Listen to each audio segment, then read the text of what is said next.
یہ جو ساری کائنات ہے ساری دنیا سے، اس ساری کائنات میں جو کم از کم میں اپنی ناقص عقل سے سمجھ پایا ہوں سر، سب سے بڑا مسئلہ خواہش ہے۔ خواہش کا پرابلم یہ ہے کہ خواہش پورا ہونے کے بعد ایک بچہ دیتی ہے، اس کا نام بھی خواہش ہوتا ہے، پھر اس خواہش کا بھی ایک بچہ ہوتا ہے، یعنی خواہشوں سے خواہشیں جنم لیتی رہتی ہیں، اور شاہ صاحب کبھی آخری سانس تک بھی خواہشوں سے آزادی نہیں ملتی۔ دنیا کے بڑے بڑے دانشور بھی کہہ لیجئے اس خواہش سے آزادی کی بات کرتے رہے۔ کہیں پر ایک درس آتا ہے دین کا جو قناعت کا درس، جو راضی رہنے کا درس ہے۔ شاہ صاحب یہ قناعت جو دین سکھاتا ہے یہ ہر ایک کے لیے جدا جدا ہے، کسی کے لیے قناعت کی ڈیفینیشن کچھ ہے، کسی کے لیے کچھ ہے۔ میری درخواست یہ کہ واضح کیجئے گا کہ دین جس قناعت کی بات کرتا ہے، ایک درویش اور فقیر اس قناعت کے بارے میں کیا کہتا ہے، اور اس قناعت کے مقام کو کیسے ایکوائر کیا جا سکتا ہے؟ بسم اللہ الرحمن الرحیم۔ السلام علیکم خواتین حضرات۔ یہ آپ نے بالکل درست فرمایا کہ دنیا میں سب سے زیادہ کثیر العیال کوئی چیز اگر ہے تو خواہش ہے۔ یہ اتنی تیزی سے بڑھتی ہے اس کی آبادی انسان کے اندر جس میں کہ اسے کنٹرول کرنا دشوار ہو جاتا ہے۔ فقیر لوگ عام طور پر خواہشات سے بڑی دور بھاگتے ہیں،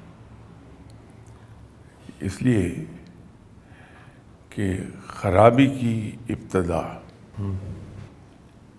اسی کی آڑ میں ہوتی ہے کہ ایک خواہش دل میں پیدا ہوئی، ہم نے اسے پورا کر دیا، اس سے آگے بڑھتے بڑھتے چلتا رہ جاتا سلسلہ، حتیٰ کہ انسان اپنے ٹریک سے ہی اتر جاتا ہے۔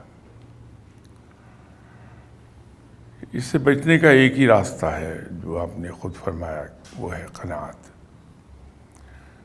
اب قناعت کو آسان ترین لفظوں میں ہم یوں ہی کہہ سکتے ہیں کہ اللہ کی تقسیم پر راضی ہو جائے بندہ،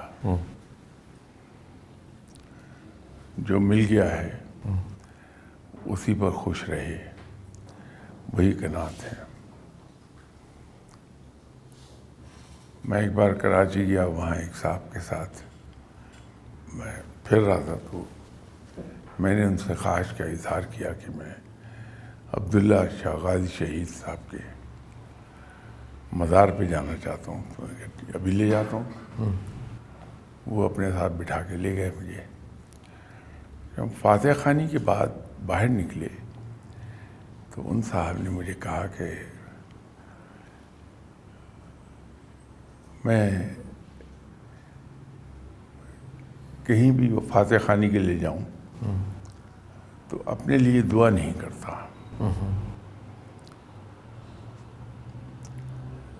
میں نے زندگی میں صرف ایک بار دعا کی تھی فاتح خوانی کے بعد، وہ بھی یہ کہ میرا نکاح تھا لاہور میں، جب میں نکاح پہ آیا ہوا تھا تو نکاح کے بعد ہم دوست اور کزنز وغیرہ اکٹھے ہو کے داتا صاحب کی مزار پہ گئے تھے فاتح خوانی کے لیے۔ تو میں نے فاتحہ پڑھنے کے بعد اللہ سے ایک دعا کی تھی،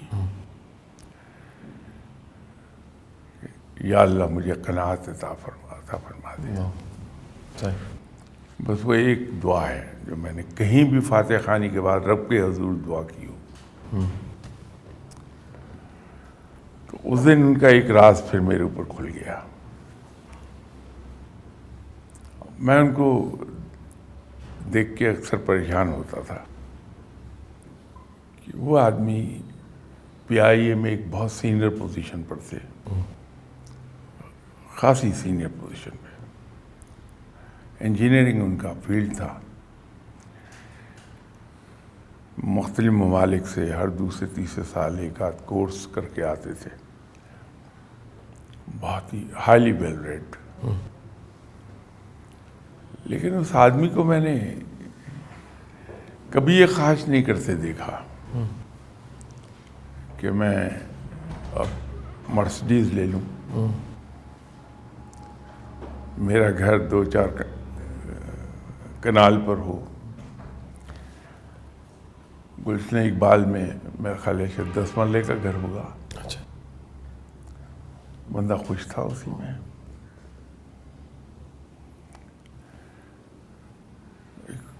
پرانے ماڈل کی گاڑی تھی، بندہ اسی میں خوش تھا. ایک دن میں نے کہا بھی کہ گاڑی، کہنے لگے دیکھیے گاڑی کا مقصد میرے نزدیک صرف ایک ہے کہ مجھے ٹرانسپورٹ پرووائڈ ہو جائے. ٹھیک ہے. Point A to point B ٹھیک ہے. میں سفر کر سکوں. ٹھیک ہے. اس سے زیادہ گاڑی کا میرے نزدیک کوئی استعمال نہیں ہے. یہ گاڑی یہ ڈیوٹی بخوبی سر انجام دیتی ہے، تو مجھے کیا کرنی ہے گاڑی. اسی طرح لباس کے بارے میں دیکھا، جیسے میں نے عرض کیا کہ بہت ہی سینئر پوزیشن پہ تھے وہ، ٹھیک ہے.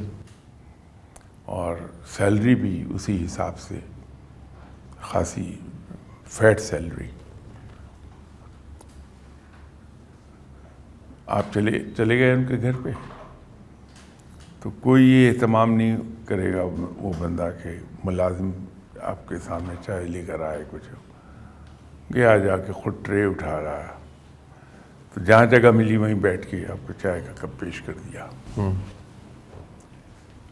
تو وہ یہ جو رویے تھے زندگی کے ان کے، اس کا بھید اس دن کھل گیا جس دن انہوں نے یہ بتایا کہ میں نے کسی بھی جگہ جا کے فاتح خوانی کے بعد رب کے حضور اگر کبھی دعا کی ہے تو ایک ہی ہے زندگی کی، اور وہ میں نے رب سے قناعت مانگی تھی، اور الحمدللہ اللہ نے قبول فرما لی دعا.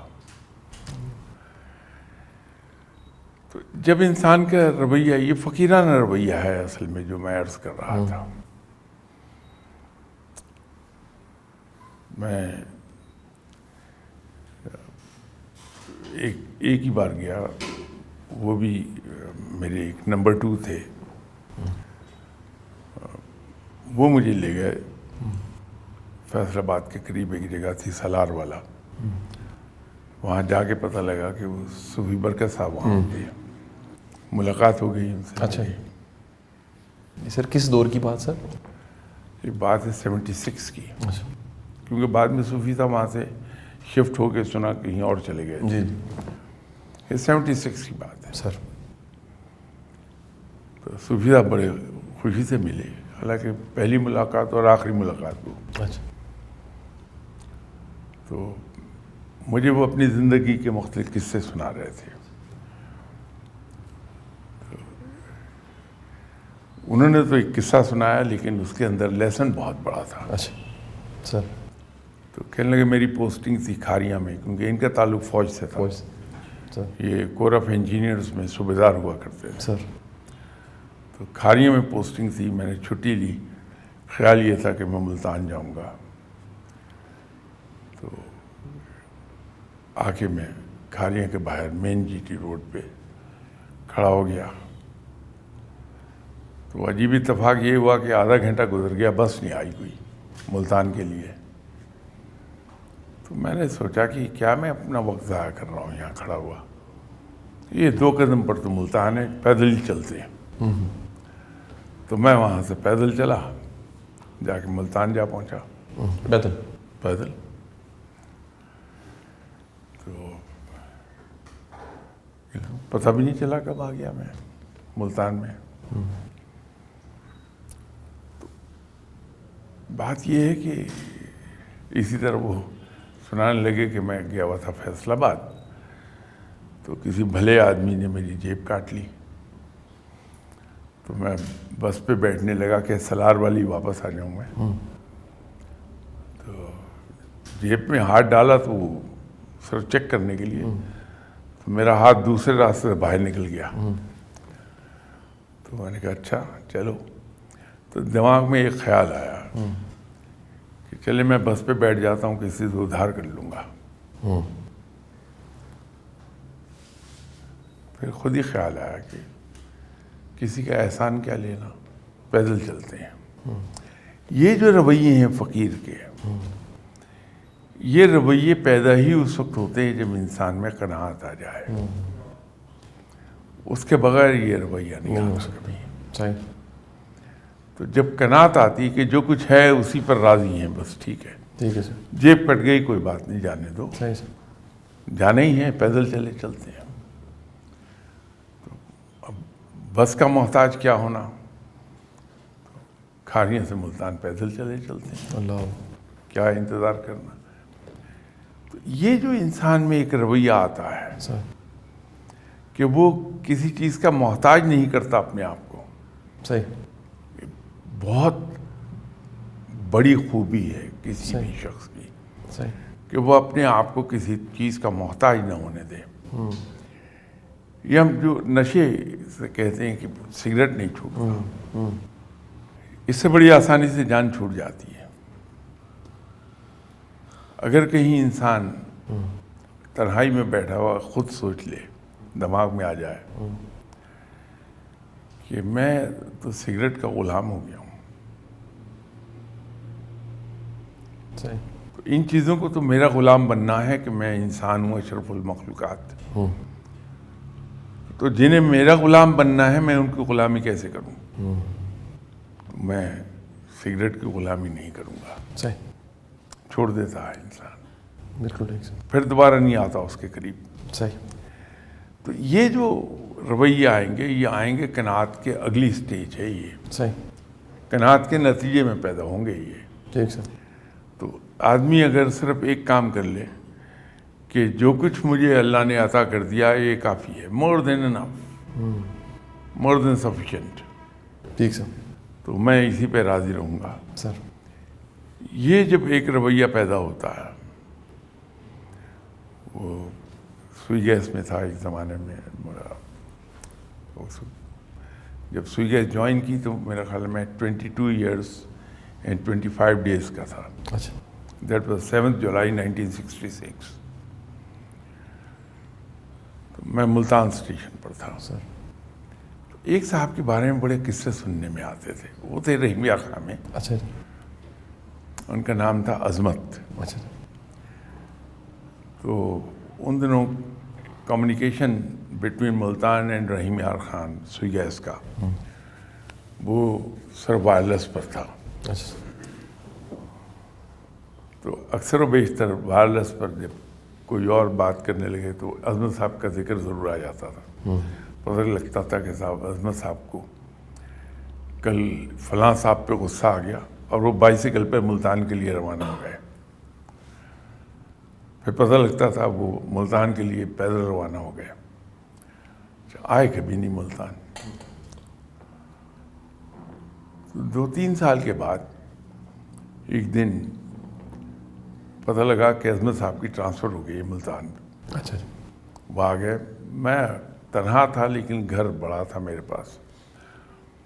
تو اکثر لوگ جو ٹرانسفر ہو کے آتے تھے جب تک انہیں مکان نہیں ملتا تھا میرے پاس رہ لیتے تھے، یا ٹیمپریری ڈیوٹی پر آئے وہ بھی رہ لیتے تھے. تو عظمت صاحب بھی تشریف لے آئے. آئیے بسم اللہ.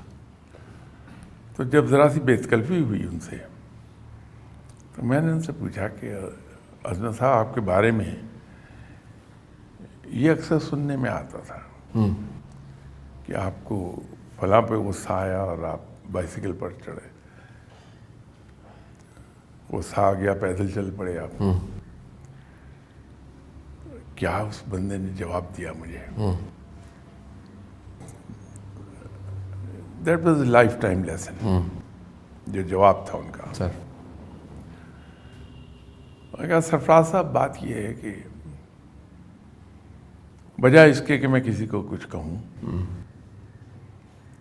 تو اپنا غصہ میں اپنی ذات پہ کیوں نہ نکال لوں. واہ واہ.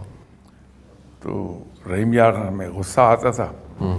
تو اب رحیم یار خان سے ملتان 185 مائلز ہے، نیئرلی 400 کلومیٹر. تو وہ صاحب بائیسیکل پہ چل پڑتے تھے. تو کہنے لگے جہاں میرا غصہ ختم ہوتا تھا وہاں سائیکل میں لے کے کھڑا ہو جاتا, بس آتی تھی چھت پہ سائیکل رکھتا تھا, بس پہ بیٹھتا تھا, چلا جاتا. کیا تو میں نے دل میں سوچا کہ عظمت صاحب, اللہ نے آپ کے اس نام کی وجہ سے آپ میں بھی عظمت دے ہی. کیا بات, نام کی بھی عظمت, اصل میں کام کی بھی عظمت ہے. کیا بات ہے. بعد میں پتہ لگا کہ انہوں نے اتنی عمر گزر جانے کے باوجود, یہ بتا اراؤنڈ 50 ایٹ دیٹ ٹائم, شادی نہیں کی ہے. اچھا. انہوں نے اصل میں فیصلہ کر لیا کہ بجائے کرائے پہ مکان لے کے رہوں, میں یہیں رہتا ہوں. مجھے ایک کمپنی مل گئی ہے, پڑھ رہی ہے ایک بیڈ روم میں, آپ چلے جائیے. ملتان والے گھر میں. ہاں ٹھیک. تو میں نے ایک دن ان سے پوچھا, میں نے کہا عظمت صاحب یہ بتائیے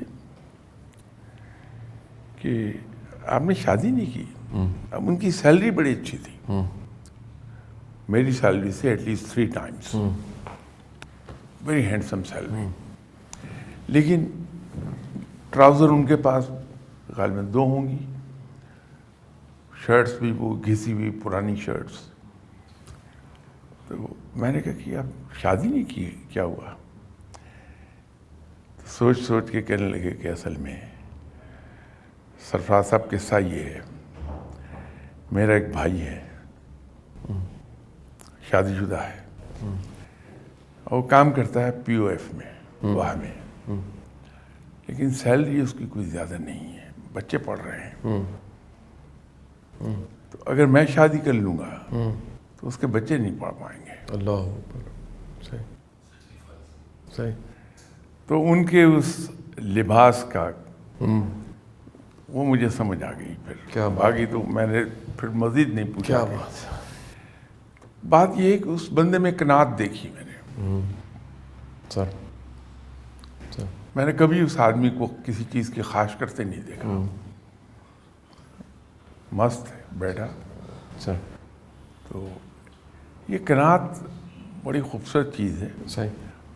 اور فقیر زور اسی پہ دیتے ہیں. صحیح سر. اسی لیے فقر میں سوال کرنا منع ہے. سوال کرنے سے مراد وہ علم والا سوال نہیں ہے, بلکہ ہاں جی ہاتھ نیچے. سر ٹھیک سر. وہ جن صاحب بزرگ کے پاس میں بیٹھا کرتا تھا, جن کے میں زیر احسان ہوں کہ انہوں نے اپنے پاس بیٹھنے کی اجازت دی مجھے. سر میرا خیال ہے کوئی ان گارڈڈ مومنٹ ہوگا, تو مجھے کہنے لگے کہ اس فرائیڈے کو پاک پتن شریف چلیں. تو میں نے کہا جی ضرور چلیے. چلے گئے ہم. واپس آ رہے تھے تو وہ خود کلامی میں انہوں نے بات کی, مجھے مخاطب نہیں کیا. کہنے لگے مجھ سے بڑی غلطی ہو گئی. اس دن میں نے پاک پتن شریف جانے کا سوال کر لیا. اچھا انشاءاللہ آئندہ نہیں ہوگا. تو اس وقت تو میں خاموش رہا, لیکن 2-3 دن کے بعد میں نے ان سے پوچھا کہ صاحب اس میں غلطی کیا تھی. تو فرمانے لگے کہ فقیر پر یہ جائز نہیں ہے کہ وہ کسی کے سامنے دست سوال دراز کرے. اور وہ دست سوال دراز کرنے کا تو یہ ہے کہ جب تک قناعت کی صفت پیدا نہیں ہوتی, یہ دست سوال دراز کرنا وہ جاری رہے گا. تو جو آدمی یہ چاہتا ہے کہ دست سوال دراز نہ کروں میں, قناعت کی طرف پہلے جانا چاہیے اسے. بالکل صحیح. سر جتنے حکمران ہیں سر, اللہ تعالیٰ نے سر حکمرانی بھی کوئی عنایت بھی ہوتی ہے کسی شکل میں کہ اللہ تعالیٰ نے اختیار دیا ہوتا ہے سر. اب وہ حکمرانی سیاست کی ہو, فوج کی ہو, سر حکمرانی کسی بھی شعبے کی ہو. شاہ صاحب آپ پہ اللہ کا بڑا کرم رہا ہمیشہ کہ بے شمار ایسے وقت کے حکمران ہیں, میں بھی جانتا ہوں اور کئی لوگ بھی جانتے ہیں سر, وہ آپ سے مشاورت کے لیے آتے رہے سر. اب بھی رابطے میں کہیں ہوں گے سب. میرا سوال سر یہ ہے کہ ایڈوائزر اور بالخصوص اسپرچل ایڈوائزر کا رول بڑا امپورٹنٹ ہوتا ہے سر. تو سر یہ ہم یہاں جو عام رعایا ہے وہ سوچتی ہے کہ ان کو ٹھیک کر دینا چاہیے, تو شاہ صاحب کبھی آپ نے کوشش کی ان کو ٹھیک کر ہی دیں سر؟ نہیں, میں نے کوشش نہیں کی. یہ اس کی ایک بنیادی وجہ ہے, کسی کو ٹھیک کرنے سے پہلے سر خود میرا ٹھیک ہونا بڑا ضروری ہے. سر وہ میں ابھی تک نہیں ہو پایا, اللہ تو کسی کو کیا ٹھیک کروں گا. یہ سر بڑی سمپل سی بات ہے. اچھا سر.